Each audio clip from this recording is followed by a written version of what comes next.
everyone and welcome to Instant Biology by Dr. Neela. I'm again with you with a very important topic and a very important video, and the title of the video is DNase footprinting assay. This particular topic is very important with respect to the different life science examinations, as well as it is very important so that you can have a grip on multiple molecular biology techniques. So before starting this particular topic, I have a small information that I've already made this particular video in Hindi. So those of you who are more comfortable in Hindi can go and watch in my playlist where the techniques and all are mentioned. For your convenience, I've already placed this particular link in the description section. You can go and check that also if you are more comfortable in Hindi. This would be completely in English. So what we would be talking about in this particular lecture, we would be talking about the principle of DNase footprinting assay, the mechanism of DNase footprinting assay, the different applications that are present, and also we are having multiple useful diagrams through which I would be teaching you this and you would be easily able to grasp this complex topic. So without much ado, let us talk about DNase footprinting assay.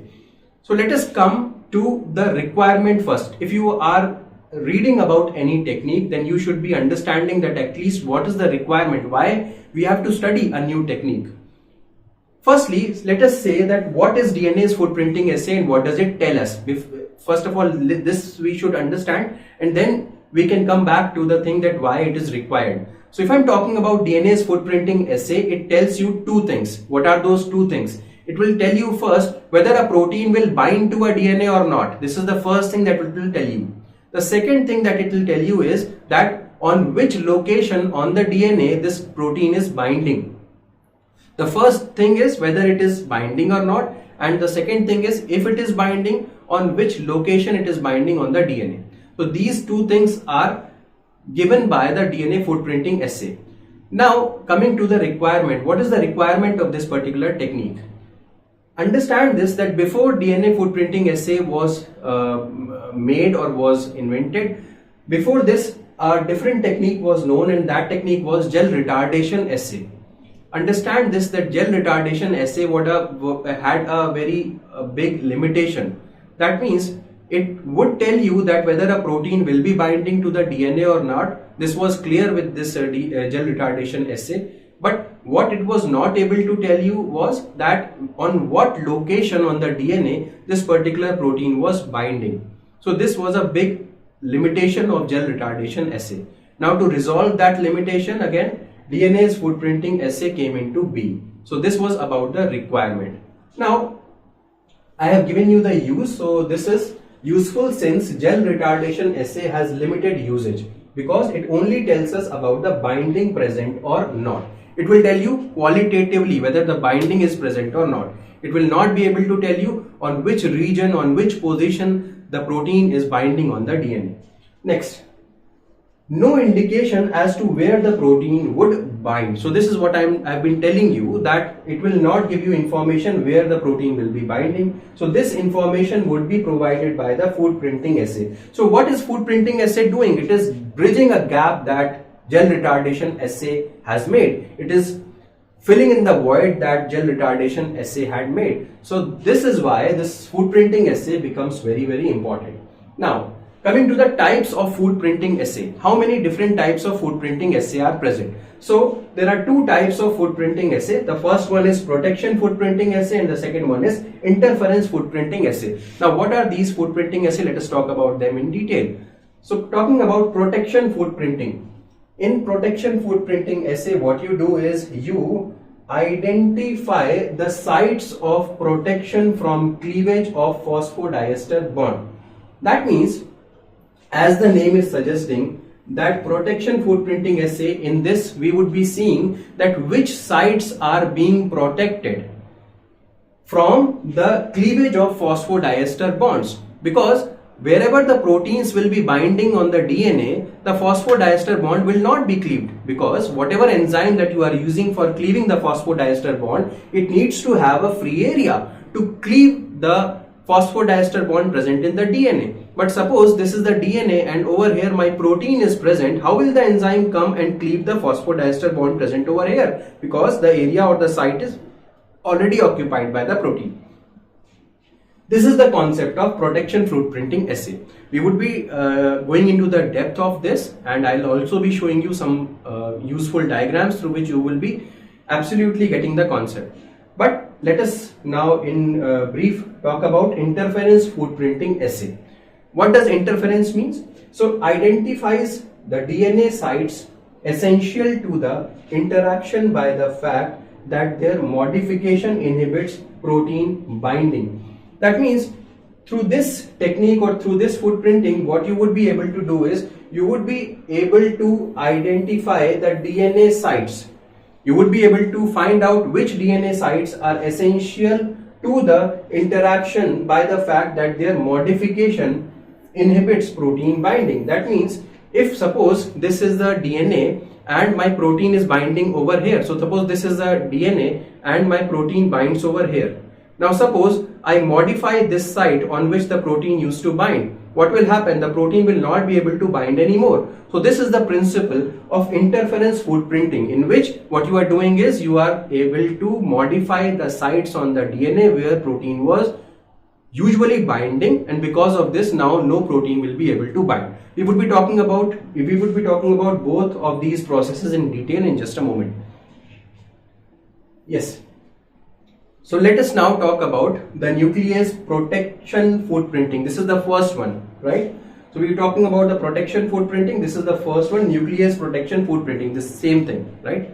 So now, nuclease protection footprinting is a method to study DNA protein interaction. This is the first thing that you should be knowing. What is the purpose? Why are we doing it? Because we want to study the DNA protein interaction. This is the first thing. Okay. Next, also identify the DNA sequence to which the protein binds. The first thing is whether the protein is binding to the DNA or not, and the second thing is the DNA sequence to which the protein is binding, or the location of the binding of the protein. Where is exactly the protein binding? This is also, or this can also be identified by nuclease protection footprinting. Now we have to use an enzyme over here, and the name of the enzyme is DNase I. Why would you use an enzyme? I have already told you when I was giving the brief description about the protection footprinting assay. I told you that you will require an enzyme that will be breaking down the phosphodiester bond. Where are the phosphodiester bonds present? They are present between the two nucleotides. Okay, so if this is the DNA sequence and my protein is already binded over here, let us say my protein is binded over here. So what will happen? The DNase will be cutting in at this position, it will be cutting at this position, it will be cutting at this position, and so on. But it will not be able to cut over here. Why? Because this particular site has already been bound by the protein. So the DNase I is not getting any free space to cut the phosphodiester bond. This is the concept and principle of nuclease protection footprinting. So what is the enzyme used? DNase I. Let us just quickly talk about the properties of DNase I. Endonuclease. Of course, it is an endonuclease. What does an endonuclease means? There are two types of nucleases, endo and exo. Exonuclease will be cleaving from the ends, from here and here. Okay, it can cleave from here, it can cleave from here. But if I'm talking about endonuclease, what it will be doing is, it will be cleaving in between. Okay, this is what it will be doing. So this is the endonuclease. Very low sequence specificity. Remember that DNase I does not have a very high sequence specificity. That means it is not like that it can cleave at specific places. No, it will be cleaving anywhere. It will be cleaving randomly. This is what I want to say. So you have understood about sequence specificity. Next, it will require manganese salt for the purpose or for the cleaving process. Next, double-stranded cuts. That means it will be making double-stranded cuts. Both the strands of DNA it will be cutting simultaneously. So also it will create blunt-ended DNA fragment. Now you would be knowing what are blunt-ended DNA fragments. The blunt-ended DNA fragments are the fragments wherein you do not get any overhangs, right? So you do not get any overhangs. These are called as blunt-ended fragments. So this slide we have understood. It's just the summary of this particular slide is we are using DNase I, and DNase I has the ability to cut the phosphodiester bonds, and the ability is non-specific. So this we have understood over here. Now let us move on to the conditions of treatment. That means how would you use the DNase I? What are the conditions? So remember that very little enzyme should be used, because if you are using a very high concentration of the enzyme, the chances are that single fragment would be cleaved in multiple small pieces. We do not want that. What do we want? We want that each single DNA strand, suppose we are having multiple strands, right? So we are having multiple DNA strands. Each DNA strand is cleaved only once. This is what we want. So that is why we are using a very little amount of the enzyme. Next reason, single hit. Right? Single hit on each DNA fragment. We do not want that each DNA fragment is cleaved multiple times. That would not help our cause. Next, a continuous ladder is created. Now what will happen? Since I have already said that multiple DNA fragments we would be having. This is one DNA fragment, next DNA fragment, next DNA fragment, next, so on and so forth. And the DNase I would be cleaving at different positions on, let us say, fragment number 1, fragment number 2. Fragment number 1 was cleaved over here, fragment 2 cleaved over here, fragment 3 cleaved over here, 4, 5, something like this. That is why it is written that a continuous ladder is created containing all possible sizes when resolved on a denaturing gel. How would you see the different fragments? You would run a gel, isn't it? You would be able to see the different lengths of the fragments on a gel only. I would be showing you that also in just a moment. Let us move forward. Now, what is the principle of the assay? I have already explained it to you, but let us just see it in text. So, if the DNA is bounded by the particular protein, right? Suppose this is my DNA, and over here my protein is bounded. So, DNA is bounded by a particular protein at a site, then it will not allow the DNA to be cut by DNase I. That means if the DNase I wants to cleave over here, it wants to cleave the phosphodiester bond over here, it will not be able to cleave it. Why? Because the site is already occupied by the protein. This is what is written. Therefore, a gap or footprint appears. Because of this, what will happen? This region will be cleaved, this region will be cleaved, this will be cleaved, this will be cleaved, but this region will not be cleaved. So what will happen? When you are running the gel, you would see a gap. Now I will show it to you in just a moment. So therefore a gap or a footprint will be created. This gap is only called as a footprint. Why? Because what does a footprint tell you? What does a footprint tell you? It tells you about the person who has just walked by.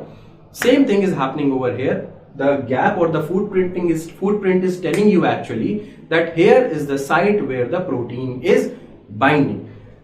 So next, it denotes the site where the protein is bound to the DNA. That is why it is interestingly called as footprinting assay. Now, let us move on to the next slide. Now, this is actually the protection footprinting assay. Okay. Suppose over here the protein is bounded. This is the protein that is bounded. Now, the DNase I is cleaving over here, it is cleaving over here, it is cleaving over here, here. But interestingly, it does not cleave over here. I have already given you the reason behind this. So, if you run the gel, because you would be getting different fragments of different length, right? I have already said you it will be appearing like a ladder. So, if you run it on a gel, you will get all of these fragments, but you would be getting a free space over here. Why will you be getting a free space over here? Because this space will be denoting that here is the position, or approximately this would be the size, or this would be the length of the fragment. This would be the location of the DNA where the protein is binded, right? Because it is not cleaving over here, so there will be a gap. Otherwise you are getting all the fragments. Whereas if you run a control, in this control there is no protein. Okay, there is no protein. Since there is no protein, you are getting all the fragments possible. So if you run this particular gel over here, you can see that these regions are also seen, which normally, or which when the protein was bounded, are not present. So if you compare the fragments or compare the gel profile of each of these experiments, you would get a clear idea that to which region the protein is binding, and also what would be the location of the protein. So this would give you a clear-cut idea. I believe this was absolutely clear with the help of the diagram. Let us now move forward and see the book diagram. Now I'll be showing you what diagrams are present inside the book. Now you can see this, the same thing is present. Now you can see this is DNase I, it is allowed to cleave the DNA fragment. This is your protein X. Now it is not able to cleave on protein X, it is cleaving on every possible place. So protein protects the DNA from digestion, whereas if this is the control, that means no protein is bound, then it will be able to cut in this region also where the protein was not binded. So you will be getting fragments like here and fragments like here. This is a gap region, and this is actually the footprint, which is going to tell you that yes, the protein is binding in this particular region. So I hope this is clear. Let us move on to the next particular slide. Now, modification, protection, footprinting. Now, modification, protection, footprinting is also a type of footprinting, and what we are doing is, this is a similar to DNase I footprinting assay. This is similar to DNase I footprinting assay, and what is the principle of this technique? Here, certain base modifying agents are used. What you are using is, you are using base modifying agents. What do you mean by base modifying agents? Now these agents will be changing the nucleotide bases. Okay, so base modifying agents are used. One such example is dimethyl sulfate. Now this is a very important example, and this is responsible for changing the nitrogenous bases, creating modifications in the nitrogenous bases of the nucleotides. Now what does, or how does it modify the nitrogenous bases? It adds methyl groups to the G nucleotides. What does it do? It adds methyl group to the G or the guanine nucleotides. This is G for guanine. Okay, it will add methyl group to the G nucleotide. Now, if a DNA molecule carries a bound protein, then that part would be protected from the modification. Now first what we are doing, suppose this is the DNA fragment. Now what we are doing is, we are allowing the dimethyl sulfate to act upon this DNA. Now if the protein is not bounded on this DNA, the dimethyl sulfate, wherever G nucleotide is present, everywhere it will be creating modifications. That means it will be methylating the guanine nucleotide. But on the contrary, if the protein is present, let us say protein is present over here, the G nucleotide that might be present over here will get modified. It will be modified over here, it will be modified over here, or every other place, but it will not get modified on this region because it is already covered by the protein. This is the principle of this. Now let us move forward and discuss next.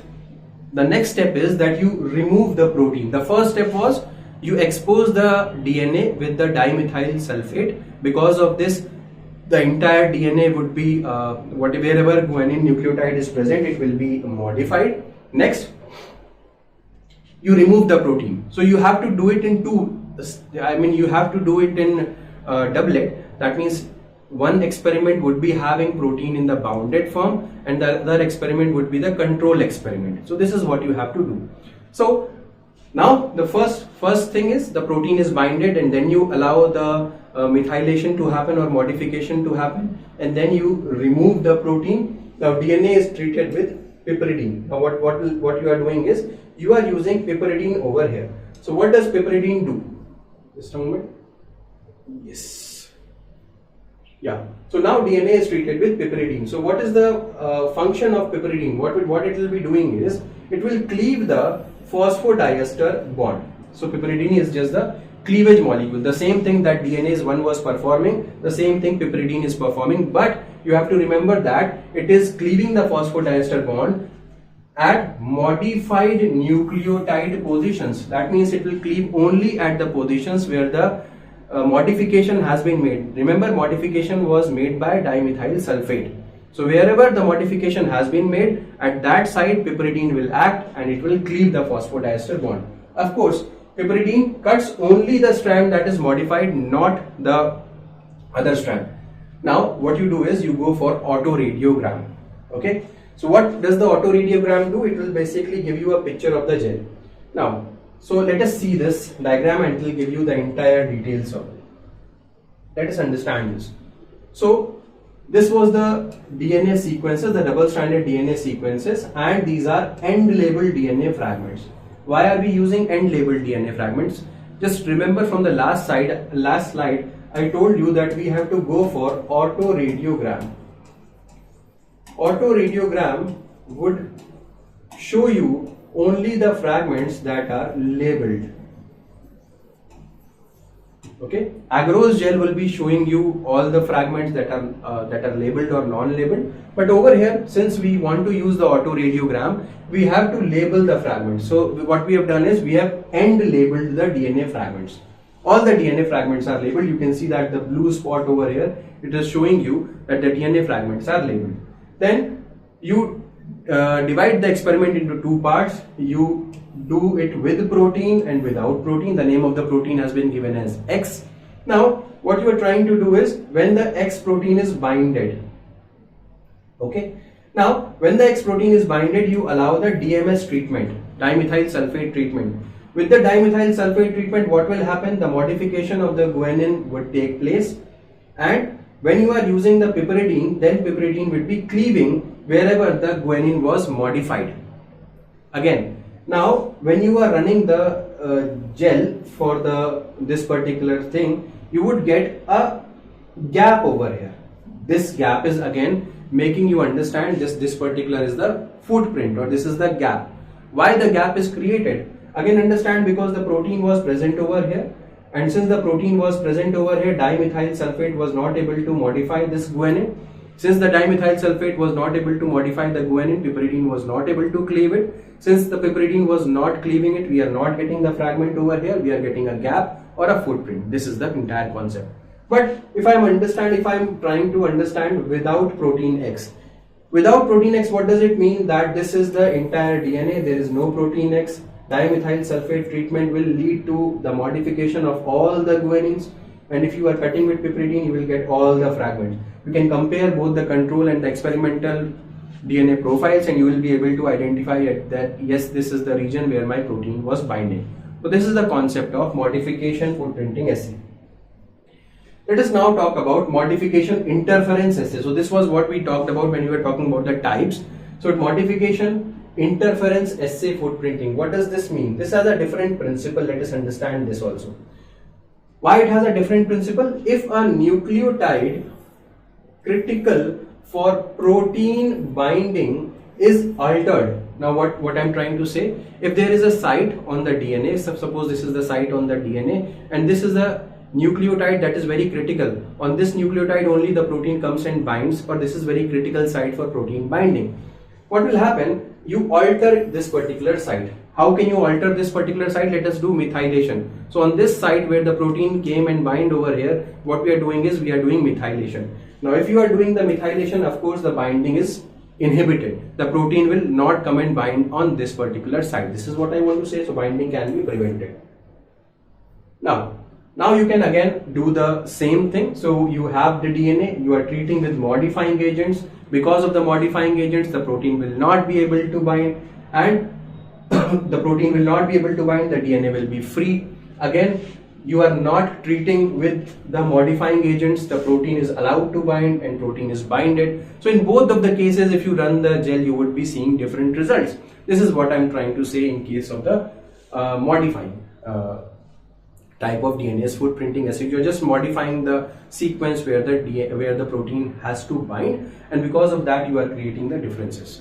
Okay, you would be getting a clear-cut footprint, and then you would be able to identify that yes, my protein was binding over here. Okay, so with this we come to the end of the DNase footprinting assay types and everything.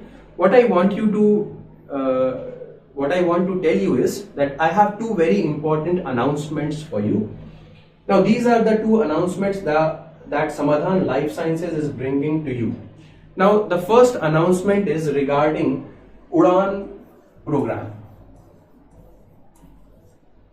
Now what is this UDAN program? I have seen that many students have a desire to pursue their masters or pursue their PhD from abroad. And I have seen that they want to get the information, but they pay very high prices to get that information, and obviously at times the information is not at all correct. So what we are offering is, we are offering to connect the students directly to experts, and that too at a very reasonable price as of now. So what we are doing is, we are organizing consultation sessions,